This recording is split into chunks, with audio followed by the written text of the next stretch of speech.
கள்ளக்குறிச்சி மாவட்டத்தில் நூற்றுக்கணக்கான ஏக்கரில் பயிரிடப்பட்ட தர்பூசணிக்கு போதிய விலை கிடைக்காததால் விவசாயிகள் பெரும் இழப்பை சந்தித்துள்ளனர். கள்ளக்குறிச்சி மாவட்டத்தில் கோடை காலங்களில் மாற்றுப் பயிராக தர்பூசணி பழம் சாகுபடியில் விவசாயிகள் ஈடுபட்டுள்ளனர். இந்நிலையில் தர்பூசணி பழங்களில் ஊசி மூலம் செயற்கை சாயம் ஏற்றப்படுவதாக வதந்தி பரவியதால் அதன் விற்பனை வெகுவாக சரிந்துவிட்டது. இதனால் கள்ளக்குறிச்சி மாவட்ட விவசாயிகள் பெரும் இழப்பை சந்தித்துள்ளனர். போதிய விலை கிடைக்காததால் தர்பூசணி பழங்களை அறுவடை செய்யப்படாமல் நிலத்திலேயே வீணாகும் நிலை ஏற்பட்டுள்ளது.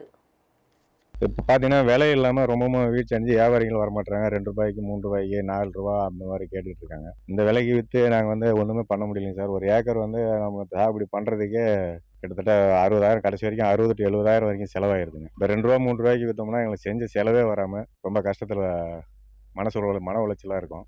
அந்த மாதிரி ரசாயனம் இருக்கா என்னங்கிறது நமக்கு தெரியாம தான் நாங்களாம் சாகுபடி பண்ணிட்டு இருக்கோம். நாங்கள் நேர்மையான முறையில் பயிர் வச்சுட்டு இருக்கோம். அந்த வதந்தி யாரும் நம்பாதீங்க. மற்றபடி இந்த விலை வீழ்ச்சியை பார்த்து அரசாங்கம் எங்களுக்கு ஏதோ நஷ்டஈடு கொடுத்தா கொஞ்சம் நல்லா இருக்குங்க.